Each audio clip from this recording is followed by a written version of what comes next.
What is a site supervisor's responsibilities? I love this. This is going to be a quick video that hits on some key questions that we're getting that ties into this overall topic of how to be a site supervisor in construction. And so I'm going to cover these specifically and really drill down into some weeds here. And so if you're interested in that, please stay with us.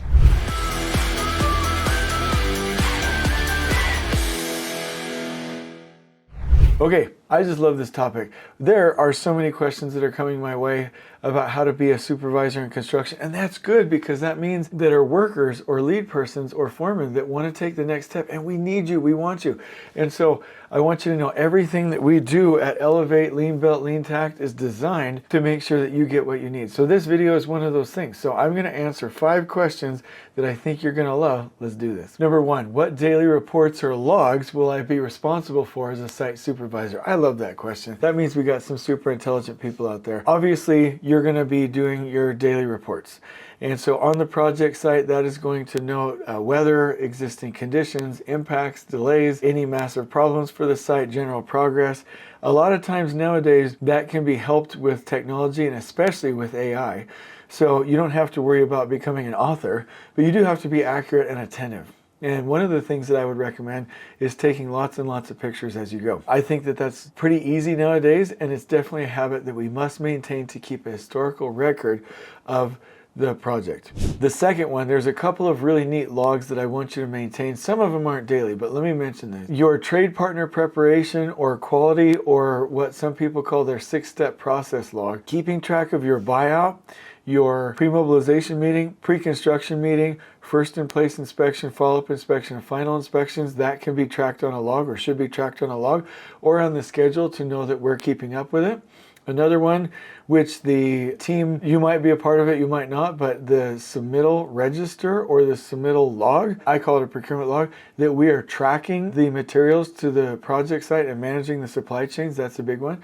Another one is your testing and inspection register or log, we can call a log as well, where you're tracking every day to make sure that the right tests and inspections are happening. That's absolutely crucial.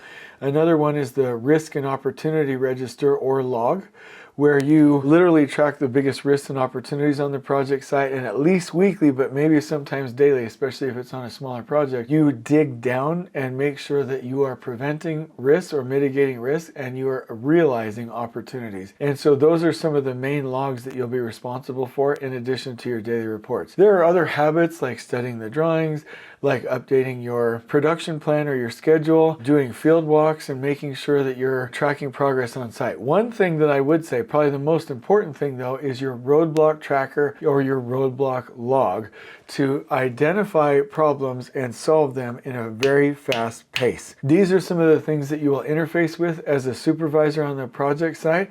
And if you want to learn more, just reach out to me in the comments below. Another question is, how involved am I in managing safety, scheduling, and compliance? I would say that's mainly what you're supposed to be doing. In another video, I talk about the environment and the rhythm. The environment is your safety and compliance to logistical, cleanliness, organization, and safety rules.